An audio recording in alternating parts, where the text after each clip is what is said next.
Quelques poètes bande de vous, on se retrouve aujourd'hui pour un nouvel achat manga un petit peu bougé. J'ai rajouté 2 étagères, because plus de place, donc je récupère, hop, dans ce sens-là, un petit peu de place qui serait bien entendu blindé très rapidement. Bon, comme je vous avais dit, moi un peu exceptionnel because it's my birthday, donc il y a pas mal de choses. Bref, on va commencer tout de suite, sinon la vidéo va être extrêmement longue. Nous allons commencer avec les sorties de la semaine. Alors, cette semaine, qu'est-ce que j'ai pris en nouveauté? Je me suis pris déjà un petit pack plutôt sympa, puisqu'il y a actuellement une réédition du Shonen Satan 666, qui est fait par le frère de l'auteur de Naruto. Petit truc sympa dans le premier tome. Où est-ce qu'il est son petit truc? Voilà. Hop là. Sur la première page, il y a un petit blabla. La rédaction a reçu de nombreuses lettres de fans, la plupart pour dire que mon dessin ressemblait beaucoup à celui de Naruto de Masaki Kishimoto. Certaines lettres parlaient même de vulgaires copies et reprises. Étant donné que nous sommes frères jumeaux, les influences que nous avons eues lorsque nous étions enfants sont identiques, ce qui peut expliquer la similitude dans notre style de dessin. Nous nous ressemblons aussi de visage, mais ceci est une autre histoire. Note, je tenais à préciser aussi que je suis le plus beau de nous deux. Ça m'a fait marrer. Oh, bref, du coup, offre à 3 € pour les 3 premiers tomes. Donc le tome 1, le tome 2 et le tome 3. Donc, c'est une série que je ne connaissais pas, enfin que j'ai vu passer plusieurs fois en occasion. Voilà, je me suis dit, bon, pourquoi pas. Petit esprit shonen un peu à l'ancienne, donc pourquoi pas. J'ai lu les 2 premiers tomes pour le moment. C'est plutôt sympa, donc l'histoire, en gros, nous allons suivre l'histoire de notre héros, dont j'ai bien entendu oublié le nom comme d'habitude, Gio, voilà, qui va rencontrer une Jacqueline Ruby, qui rêve de devenir comme son père, chasseur de trésors, entre guillemets, puisque nous sommes dans un univers où il y a des OPT. Les OPT, c'est des espèces d'objets, d'armes, comme lui. Donc ça, c'est le héros Gio et elle... non, là, elle, c'est Ruby. Donc ces armes-là qui sont des OPT, qui sont des armes qui décuplent la puissance de leurs utilisateurs, et les utilisateurs qui sont des OPART, donc des utilisateurs d'OPT, qui peuvent utiliser leur spirit pour avoir des compétences spéciales par leur OPART. Bon, c'est un peu... Voilà, j'avoue que ce côté-là de l'histoire, je suis un peu mi-figue, mi-raisin. Mais pour l'instant, en tout cas, je trouve ça très sympa, sachant que notre héros, qui a une vraiment bonne bouille, j'adore son chara-design, va être possédé par l'esprit de Satan. Donc Satan 666, hein, c'est pour ça. Là, bah, comme vous le voyez, son chara-design, il a un côté les cheveux bleus, un côté les cheveux noirs, un œil noir, un œil rouge. Et du coup, quand il se transforme en Satan, et bah, il est full crinière blanche. Attendez, je vais pouvoir vous montrer une de ses transformations. Non, c'était dans le tome 2. Non, on le voit aussi dans le tome 1. Me semble-t-il, me semble... Ah oui, puis en plus, transformation badass, hop, en mode Verdel et tout. Vraiment sympa avec les inscriptions, vous voyez, qui se mettent sur son front. Donc là, le tome 1, bon, bah, ça pose un petit peu les bases. Dans le tome 2, très intéressant, je trouve, parce qu'on a une bonne partie de l'histoire du héros avec pourquoi est-ce qu'il se fait des petites marques là. J'ai trouvé ça mignon. Enfin voilà, donc ça avance tranquillou pipou. C'est du shonen à l'ancienne, hein. On n'est pas sur des trucs hyper dynamiques bah, comme ce qu'on peut avoir maintenant. L'histoire s'installe, c'est une série qui fait à peu près 20 tomes, il me semble, que j'avais lu ça. Mais vraiment sympa. Puis enfin, encore une fois, pour 9 balles les 3 premiers, je vous invite grandement à découvrir la série, à vous faire un avis vous-même. Moi, je vais la continuer pour le moment, je vais me lire le tome 3, voir ce que ça donne, et continuer à me délecter avec ça.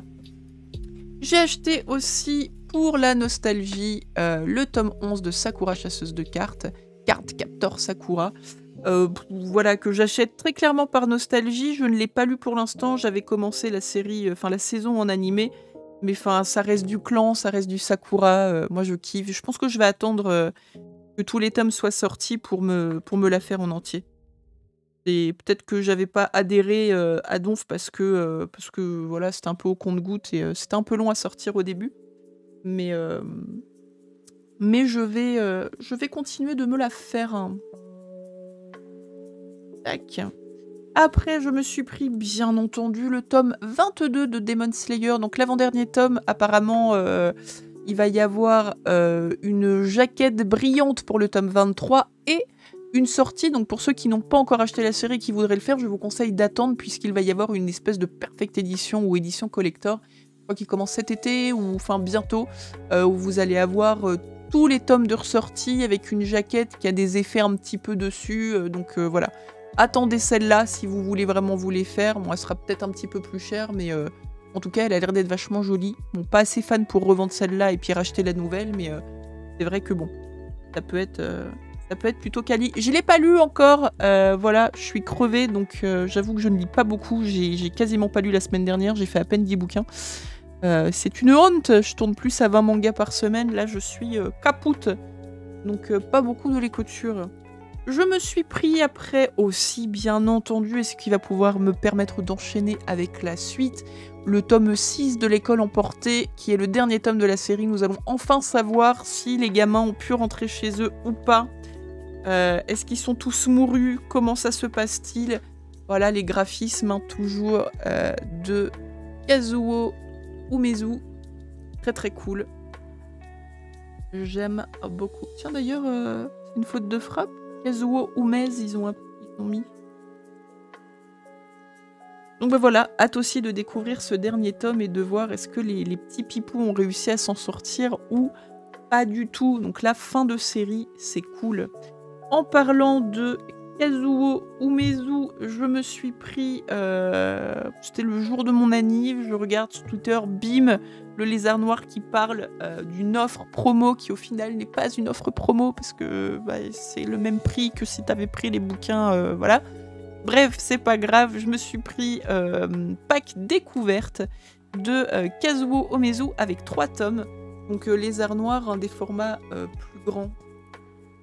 Voilà, que les formats classiques. Nous avons donc le tome 1, La maison aux insectes. Hop. Le tome 2, La femme serpent. J'adore cette illustration. Je la trouve vraiment trop classe. Et le tome 3, Le vœu maudit. Donc voilà, il y a plusieurs épaisseurs de tomes, comme vous pouvez le constater. Plusieurs prix aussi, celui-là est à 15, celui-là à 18, celui-là à 25, je crois. Ah non, le dernier il est à 18. Ah non, j'ai craqué. 18, 15 et 15 du coup, je crois. Je crois qu'il était plus cher que ça le dernier, bon autant pour moi. Avec ça, il était offert cette petite chose que je vais peut-être encadrer, mettre quelque part. Très très cool. Alors, qu'est-ce que ça donne-t-il? Bon, il y en a 2 qui sont emballés spoil, vous aurez compris que je ne les ai pas lus. Par contre, j'ai lu La maison aux insectes. Et c'était très très cool. J'étais surprise parce que je pensais que ça allait être une grande histoire sur La maison aux insectes. Et en fait, pas du tout. Pour ceux qui ont lu les chefs-d'œuvre de Junji Ito, bah, c'est un peu à l'instar de ces bouquins-là où ça va être plein de petites nouvelles. Donc en fait, je sais pas si vous allez voir, mais là, chaque trait noir, c'est le début d'une nouvelle. Il y en a 5 ou 6 différentes. Et elles sont vraiment sympas. C'est vraiment sympa, c'est bien psychologique. Et le truc que j'aime beaucoup sur cet auteur, c'est que je trouve qu'il a une capacité à rendre l'expression dans le regard, que ce soit la haine, la peur, le dégoût. Ça, c'est quelque chose que j'avais déjà vu dans l'école emportée et je trouve ça très, très, très, très sympa. Donc là, vous avez plusieurs histoires différentes. Vous avez la fin de l'été qui parle d'une nénette et de 2 amours, les chemins qui auraient pu être différents. La tête de quelqu'un qui aime sa femme de tout son cœur, mais femme beaucoup trop hautaine et il ne supporte plus son visage. Je vous spoil pas après ce qui va se passer, hein, parce que voilà. L'escalier en colimaçon d'une femme qui rêve de devenir chanteuse. Tac, le lien, si c'est d'un couple dont la femme, enfin la jeune fille, ne comprend pas le lien amoureux parce que pour elle, il n'y a pas de preuve, en fait. Il n'y a rien de concret en soi, enfin, il n'y a pas de... comment dire, on peut vous dire je t'aime, on peut tout ça, mais il y a rien de tangible là-dedans. Vous pouvez pas l'attraper, le sentiment, vous pouvez pas vous l'approprier. Du coup, c'est quelque chose qu'elle mûrit et qui est compliqué pour elle. La bougie. C'est quoi la bougie? Attendez, parce que je l'ai lu hier. Coup dur. Ah oui, la bougie, c'est sur un homme qui va être condamné à mort et du coup, il y a une histoire de bougie. Lol. Les yeux sur une femme qui fait une grosse bêtise et qui a vu quelqu'un la regarder et qui est complètement matrixée par ça. Et bien entendu, la maison aux insectes qui est trop bien avec... qui m'a un peu retourné la tête au final, la maison aux insectes, parce que vous avez l'impression de suivre l'histoire de A à Z et à la fin vous vous rendez compte qu'en fait, non, vous avez peut-être pas bien compris. Et j'aime beaucoup les histoires comme ça où t'as l'impression que tu comprends tout et à la fin, ça te dit tu n'as pas bien compris. À l'intérieur, du coup, hop, vous avez un petit dos de couverture, je sais pas comment on appelle ça, mais avec une illustration et pareil à la fin, que je trouve très sympa. L'édition est très très cool, donc papier cartonné. Enfin, cartonné, pardon, au niveau de la couverture. Le papier est hyper épais, du coup, pas de transparence, c'est hyper agréable au toucher. Donc vraiment, très bonne découverte. J'ai vraiment découvert cet auteur avec l'école emportée et j'aime beaucoup. Un peu onéreux, les arts noirs, mais c'est vraiment, vraiment des belles éditions. Hein. Et là, pour le coup, vous pouvez y aller les yeux fermés. C'est le troisième achat que je fais chez eux. J'ai déjà l'intégrale d'Evanescence et de Mauvaises Herbes dont je vous avais déjà parlé. De très très belles choses. Donc voilà, je vais avoir un petit coin Kazuo là-haut, là. Touc, touc, touc. Très contente. Après, je me suis pris... on va partir là-dessus. J'ai refait une tentative Meian Occasion. Je me suis dit, bon, la dernière fois, j'avais eu... Alors, la dernière fois, j'avais pris tous les tomes de Blue Sky Complex sortis. Je crois que ça faisait 5 ou 6 tomes. En yaoi, donc collection Anna. J'avais eu un petit POC sur une couverture où juste, du coup, j'avais les quelques premières pages, les 10 premières pages qui étaient un peu enfoncées, mais pas déchirées, rien, ça gênait pas du tout la lecture. Et sur un côté d'un des mangas, un coup de cutter, du coup, j'avais réparé ça. Donc là, je me suis dit, bon, on va tester, sachant que j'avais vu des avis, depuis le temps, il y a pas mal de gens qui ont commandé dessus. Et autant il y a des choses pour vraiment 50% le manga qui ne me choque pas, genre le petit coup de cutter, je mets un bout de scotch, ça fait chier, mais ça me choque pas. Ils le disent, que ça peut être des bouquins abîmés, mais que ça ne gêne pas la lecture. Je suis d'accord que ça, un petit coup de cutter, ça ne gêne pas. Par contre, j'ai vu effectivement des photos de gens qui ont les jaquettes déchirées, ça gêne pas la lecture, mais ça me matrixe de fou. Et le pire, des gens qui ont eu les bouquins mouillés. Ça, pour moi, ça ne se revend pas, en fait. Le truc, il est tout gondolé, mouillé, séché, c'est dégueulasse de revendre ça, je trouve, perso. Donc, c'est un peu la roulette sur ce site, si vous voulez. Et je me suis dit, bon, j'avais envie de m'acheter... Bon, il y a un tome que j'ai acheté en neuf dans le lot, et il y avait 2 séries qui m'intriguaient, que j'avais envie de commencer. Je me suis dit, bon, on va tester. Sachant que, je me suis pris le tome 10 de Konosuba, qui lui était en neuf. Bon, il vient de sortir, il n'y avait pas encore d'occasion, donc il est nickel. Et il y a un autre tome qui est en neuf, mais le deal c'était de se dire, bon, est-ce que je vais savoir lequel c'est quoi? Et la réponse est non, en fait.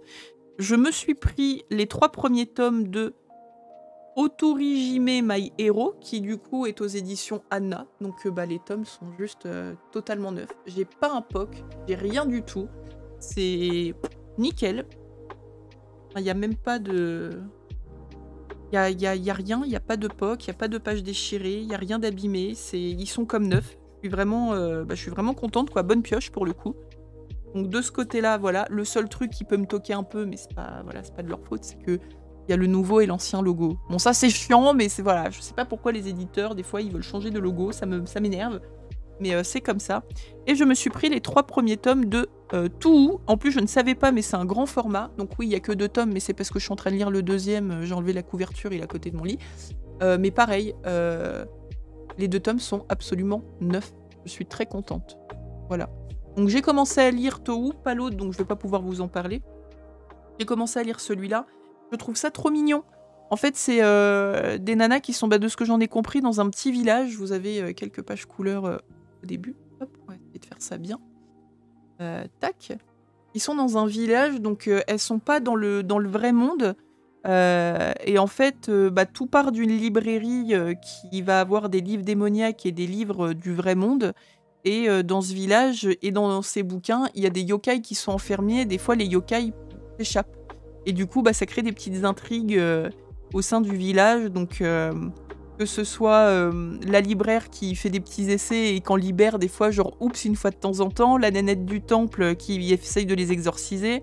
Il y a aussi une apprentie... je sais pas si c'est une apprentie, mais enfin, comment dire, une magicienne qui essaye de se battre contre elle aussi. Enfin voilà, c'est plein de petites intrigues, c'est vraiment mignon. J'aime beaucoup, beaucoup, beaucoup le chara-design. J'essaye de vous chercher la page du combat où elle va exorciser. En fait, ce que j'aime bien, c'est un peu fanservice de ouf, hein, mais je trouve ça trop cute. C'est que tous les personnages, ils sont dans des tenues, mais c'est pipou, c'est vraiment, c'est trop en fait. C'est trop mignon. J'aimerais bien vous trouver une page où elles y sont toutes, il me semble... Il me semble qu'à la fin du tome 1, vous les avez... Enfin voilà, vous allez avoir des apparitions genre de Madame Tanuki, donc en lien au yokai, hein, bien entendu. Ah, sur celle-là, elles y sont, là, quand elle raconte la petite histoire. Vous avez des petits bonus mignons. Des planches avec les chara-design en guise de bonus. Enfin bref, en vrai, je vais pas m'embêter, je vais vous montrer. Hop, des petites planches comme ça. Vraiment, le dessin est mignon. Je m'étais laissé tenter parce que je me suis dit, wow, un petit truc qui parle de yokai, j'aime bien le folklore, donc pourquoi pas. Et c'est cute, enfin, tous les dessins, toutes les petites bouilles des petites Jacqueline sont vraiment mimi, donc voilà. Donc je suis sur le début du tome 2. Je me suis endormie comme un caca en rentrant du boulot. J'ai voulu lire le début. Je crois que j'ai lu le premier chapitre et je me suis endormie. Non pas que ce soit pas intéressant, mais comme je vous disais, je suis un peu éclatée par le taf en ce moment. Mais voilà, c'est vraiment très mignon. Donc si vous voulez vous lancer, encore une fois, hein, n'hésitez pas à tenter l'occasion. Le bouquin coûte 6,95 €. Ils sont vraiment pas chers, je trouve, les livres Meian. Du coup, 3 € et des bananes en occasion. Voilou. Le tome 1, le tome 3, les covers sont vraiment jolis en plus. Voilou pour le Meian occasion, la bonne pioche.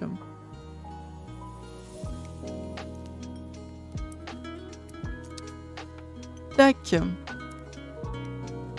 Parce qu'on me répond sur un truc que j'essaye de vendre, enfin d'acheter.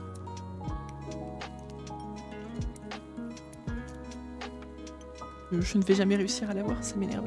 Je me suis pris après en occasion sur Vinted puisque j'ai adoré la série, les 6 premiers tomes de Blue Period. En ouvrant le tome 6, je me suis rendu compte qu'on arrivait à la fin de la saison 1. Et vu que j'ai vu la saison 1, je vais pas relire cela. Et vous comprendrez bien que pour avoir la suite, bien entendu, je suis allée m'acheter le tome 7, le tome 8 et le tome 9. Donc je ne les ai pas encore lus. Mais si je dis pas de bêtises, c'est ça, ça va être... Ouais, on va arriver au début des études de dessin. Ça va être cool. Ça va être cool, ça va être cool. Vraiment gros coup de cœur sur cette série. C'est vraiment, pour le coup, l'animé Netflix qui m'a fait plonger dedans. Et c'est très très sympa. Si vous ne connaissez pas Blue Period, je vous invite vraiment à aller regarder la série Netflix qui est très cool. J'aurais bien aimé avoir le tome collector, je crois que c'est tome 8, il me semble, avec le petit sketchbook derrière. Je trouvais la jaquette alternative vraiment sympa, mais bon, il n'y en a plus. J'achète jamais de collector, du coup, quand je me réveille, il est 10 000 fois trop tard et les gens sont déjà en train de les revendre à 1 million € sur Vinted. Pas que ça qu'à faire. Donc, enough is enough, tant pis, je ne l'aurai pas. Et pour finir, cet achat manga, au final, en vrai, il y avait beaucoup de trucs, mais la vidéo n'aura pas duré très longtemps. Ah non, j'en ai oublié un. Pas pour finir, j'ai aussi acheté le tome 4 d'Orimiya, voilà, qui sortait cette semaine, donc dans les nouveautés.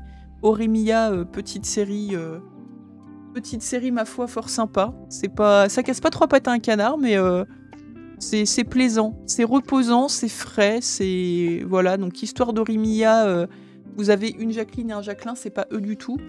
Voilà, c'est eux. Un Jacqueline qui est très studieux à l'école, mais qui en dehors de l'école a des tatouages, enfin très mal vu, hein, les tatouages au Japon, piercing, tout ça. Une Jacqueline qui est très studieuse à l'école et qui dans la vie de tous les jours est vraiment une femme au foyer en fait. Ils découvrent chacun leurs secrets l'un de l'autre, ils passent plein de temps ensemble parce que bah, du coup ils peuvent être naturels l'un avec l'autre. Bon bah forcément, petite intrigue peut-être amoureuse qui se cache derrière. On va voir. Donc là, bah nouveau protagoniste, hein, je suppose, je ne les connais pas ceux-là. Découverte dans ce tome-là que je n'ai pas encore lu. Donc nous verrons bien. Et je vous disais donc, mais ça je vous l'avais déjà annoncé, la petite commande que j'ai fait bien entendu en urgence pour mon anniversaire, c'est la suite de Shine. Il manque juste le tome 14 qui était en rupture, il ne pouvait pas le commander dans ma librairie, mais il y a monsieur Amazon qui me l'amène cette semaine normalement. Avec Yokai Apartment, que j'ai commandé avant qu'il sorte et qui au final n'a jamais